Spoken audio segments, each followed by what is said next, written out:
Good morning students, कैसे हैं आप सब। उम्मीद करती हूँ आप लोग अच्छे होंगे। आज आपकी वर्कशीट नंबर 56 आई है, इसे अच्छे से लेबल कीजिए। पठन अभियान में आज आपकी हिंदी की वर्कशीट है। 6, 7, 8 तीनों क्लासेस को यही करनी है। अब आप आज की डेट डाल दीजिए, अपना नाम लिख लीजिए, अपने टीचर का नाम लिख लीजिए। इस वीक में आपकी कोई भी छुट्टी नहीं है, इसलिए पूरी 6 वर्कशीट्स आई हैं, तो हम लोग सारी करेंगे। देखिए यहाँ लिखा है, आज हम लोग कहानी पढ़ने वाले हैं परी और राक्षस की। ये कहानी आप लोगों ने टीवी में बहुत बार देखी होगी, है ना। नहीं देखी है तो चलिए आज हम लोग पढ़ लेते हैं। ये एक प्रसिद्ध परी कथा है जो बताती है कि हमें किसी व्यक्ति के बाहरी रूप से ज़्यादा उसके अच्छे स्वभाव को अधिक महत्व देना चाहिए। यानी वो इंसान बाहर से कैसा दिखता है ये मैटर नहीं करना चाहिए, है ना। वो इंसान दिल का कैसा है, किस तरह से रहता है, दूसरों के साथ कैसा बर्ताव करता है, इससे हमें उसे भापना चाहिए। शक्ल का क्या है, गोरा है, काला है, मोटा है, उससे हमें उसे नहीं भापना चाहिए। कहते हैं, एक समय की बात है, एक व्यापारी की 3 बेटियां थीं। एक दिन उसे किसी काम से दूर देश जाना था। जाने से पहले उसने अपनी बेटियों को अपने पास बुलाया और पूछा कि तुम तीनों के लिए परदेश से क्या लाऊं। क्लियर है बात। एक व्यापारी था, यानी बिजनेसमैन था। वो जो है बिजनेस के सिलसिले में कहीं दूर जा रहा था, तो उसने अपनी तीनों बेटियों से कहा, भाई बताओ कि तुम लोग मुझसे क्या लोगे गिफ्ट में, है ना। तो तीनों बेटियों से अब पूछा है, अब क्या हुआ। पहली बेटी ने सुंदर कपड़े मांगे, दूसरी ने गहने, और तीसरी बेटी जिसका नाम परी था उसने कहा उसे लाल गुलाब का फूल चाहिए है। देखा, व्यापारी उनके लिए उपहार लाने का वादा करके घर से निकल पड़ा। यानी अब वो घर चला, मतलब वो जाने लगा जहाँ जाना था, और ये कहा कि ठीक है, आप तीनों का गिफ्ट जब मैं आऊँगा तो साथ में लेता आऊँगा। ठीक है, अब वो घर से चला गया। जब वह अपना काम खत्म करके वापस घर की ओर लौट रहा था, तभी अचानक आए आंधी तूफान के कारण रास्ता भटककर एक महल के पास पहुंच गया। अब क्या हुआ कि वो गया वहां, अपना उसने काम समाप्त किया, और काम समाप्त करके वो वापस घर आ रहा था।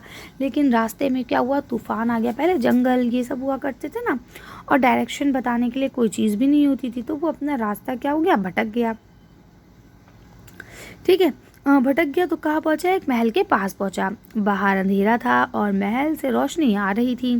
यानी जंगल में बाहर की तरफ तो अंधेरा था, लेकिन महल के अंदर लाइट्स जल रही थीं। तो उसने सोचा कि आज रात वो इसी महल में रुक जाएगा। व्यापारी महल के अंदर गया, पर उसे वहाँ कोई दिखाई ही नहीं दिया। टेबल पर बहुत सारे स्वादिष्ट पकवान रखे देखकर उसकी भूख और भी बढ़ गई। अब जाहिर सी बात है, रास्ते से थका हुआ था तो उसे भूख तो लगी होगी, है ना। फिर जब उसने देखा कि टेबल पे इतना ढेर सारा खाना रखा, तो उसने जल्दी जल्दी सब कुछ खा लिया। उसने पेट भरकर खाना खाया और मुलायम गद्देदार बिस्तर पर सो गया। जब सुबह उठकर उसने बाहर देखा तो उसे सुंदर गुलाब का बगीचा दिखा, है ना। उसने बगीचे में से अपनी बेटी के लिए एक फूल तोड़ लिया। अब आपको पता है उसने फूल मांगा था गुलाब के बगीचे से। तभी अचानक वहाँ एक राक्षस प्रकट हुआ और बोला, मैंने अपने महल में खाने और रात बिताने दी, और तुम मेरे ही बगीचे से फूल तोड़ रहे हो। यानी मैंने तुमको क्या किया, खाना दिया, रात में सोने दिया, और आप जो है मेरे ही बगीचे से फूल तोड़ रहे हैं। व्यापारी डर गया क्योंकि वो सामने राक्षस था, और उसने बताया कि मैंने ये फूल अपनी बेटी के लिए तोड़ा है। राक्षस ने कहा वे उसे जाने देगा, लेकिन शर्त यह है कि उसे अपनी बेटी को उसके पास भेजना होगा। ठीक है, अब पहले ज़माने में राक्षस वगैरह इस टाइप की शर्तें रखा करते थे कि ठीक है, मैं तुम्हें जाने दूंगा, लेकिन पहले तुम अपनी बेटी को मेरे पास भेज दो। व्यापारी ने डर कर हाँ कर दी कि ठीक है, मैं भेज दूंगा, और अपने घर लौटकर अपनी तीनों बेटियों के इसके बारे में बताया। तब परी ने कहा, आप घबराएं नहीं, मैं आपका दिया वादा ज़रूर निभाऊंगी, है ना। यानी वो उस राक्षस के पास महल में चली गई। राक्षस का डरावना रूप देखकर पहले तो वो डर गई, लेकिन राक्षस ने उसका स्वागत किया। परी के रहने के लिए राक्षस ने महल में सबसे सुंदर कमरा दिया। धीरे धीरे दोनों एक दूसरे के साथ अच्छा लगने लगा, यानी दोनों एक दूसरे के साथ रहने लगे। परी जान गई थी कि राक्षस दिखने में भले ही क्रूर हो, यानी बुरा हो, शक्ल से अच्छा ना हो, लेकिन दिल का बहुत नेक और दयालु है। यानी कि वो दिल से बहुत अच्छा है ना, दयालु है। वहाँ रहते रहते एक दिन परी के मन में अपने पिता से मिलने की इच्छा जागी। अब उसे लगा कि भाई बहुत दिन हो गए, मुझे भी अपने पापा जी से मिलने जाना चाहिए।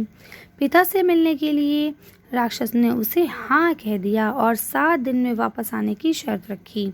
यानी राक्षस ने कहा ठीक है तुम अपने पिता से मिल आओ लेकिन 7 दिन में वापस आ जाना। परी ने तय समय में आने का वादा किया और अपने घर चली गई। परिवार से मिलने की खुशी में 7 दिन कब निकल गए परी को पता ही नहीं चला। यानी 7 दिन उसके बीत गए, उसे पता ही नहीं चला। एक रात नींद में परी ने सपना देखा कि राक्षस की तबीयत बहुत ख़राब है, वह जल्द ही मरने वाला है।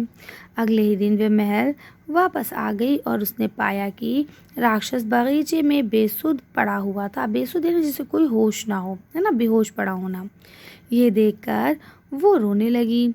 सुबकते हुए उसने राक्षस यानी कैसे करके ना रोते तो सिसकियाँ लेते हैं, है ना, कहा मैं तुम्हें पसंद करती हूँ और तुमसे शादी करना चाहती हूँ। ये सुनकर राक्षस का रूप बदल गया, वह एक सुंदर राजकुमार बन गया। तब राजकुमार ने उसे बताया कि उसने एक चुड़ैल को युद्ध में हरा दिया था, जिसके कारण उसने गुस्से में आकर उसे श्राप दे दिया था कि जब कोई लड़की उस राक्षस के रूप में प्यार करेगी तो क्या होगा, सूरत की जगह उसके गुणों को पसंद करेगी, तब उसकी असली जो सुंदरता है वो उसे वापस मिल जाएगी। आई बात समझ में? यानी कि जो हमें राक्षस दिख रहा था वो असलियत में एक सुंदर सा राजकुमार था, है ना, जिसे श्राप मिला था इसलिए वो बेचारा राक्षस बन गया था।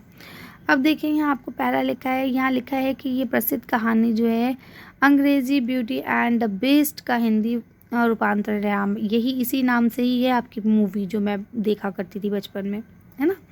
अब देखिए यहाँ पहला प्रश्न लिखा है, इस कहानी में जिन शब्दों के अर्थ और उच्चारण में आपको कठिनाई हुई है उन शब्दों की सूची बनाइए तथा अपने शिक्षक और परिवार के सदस्यों से उसका उच्चारण पूछिए। तो ये काम आप खुद से कर लेते हैं। अगला क्वेश्चन लिखा है, इस कहानी को और रोमांचक बनाने के लिए अपने साथियों के साथ समूह बनाकर चर्चा कीजिए और बदली हुई कहानी को कक्षा में प्रस्तुत कीजिए। तो इसे भी आपको लिखना नहीं है, बस क्या करना है कि इस कहानी में थोड़ा सा और अपने दिमाग की क्रिएटिविटी लगानी है। इसमें थोड़ा सा जो भी चेंज आप कर सकते हो उस चेंजेस को करना है और उसके बाद अपने फ्रेंड्स के साथ मिलकर क्लास में इसे प्रेजेंट करना है। ठीक है। लास्ट क्वेश्चन लिखा है, परी और राक्षस के व्यक्तित्व की 3 विशेषताएं बताएं, है ना। दोनों की 3 विशेषताएं बतानी है कि दोनों में क्या क्या 3 खूबियाँ थीं। तो चलिए इसका आंसर देखते हैं, फिर वीडियो को फिनिश करेंगे। अब देखिए यहाँ पे लिखा है, परी परी जो थी क्या थी, दयालु थी, निडर थी और वादे की पक्की थी, है ना। इसके तक हम राक्षस की बात करें तो राक्षस भी दयालु है, नेक दिल है और मददगार है ना। तो तीनों के एग्जाम्पल आपको पता है। परी दयालु कैसे, क्योंकि वो दया जब उसने देखा सपने में मरने वाला है तो वो वापस आई दौड़ के, अगर नहीं आना चाहती तो नहीं आती। निडर है कि अपने पापा की बात सुनने के बाद कि वहाँ पे एक राक्षस रहता है तब भी वो वहाँ आई, है ना। वादे की पक्की है, उसने कहा था कि वो जाएगी तो वो गई। इस तरह से राक्षस की बात करें तो दयालु है, देखिए उसके पापा को उसने रहने दिया, खाना दिया, नेक दिल है ना, अच्छा इंसान है वो, और मददगार भी है, सबकी हेल्प करता है। ठीक है, तो इस तरह से आप लोग इसे कर लेंगे। चलिए तो आज की वीडियो को हम लोग यही खत्म करते हैं। आज की वर्कशीट में बस इतना ही है। अगर आपको वीडियो पसंद आई हो तो प्लीज़ इसे लाइक और शेयर करें। अगर अभी तक आपने मेरे चैनल को सब्सक्राइब नहीं किया तो प्लीज़ मेरे चैनल को सब्सक्राइब करें। Thank you for watching.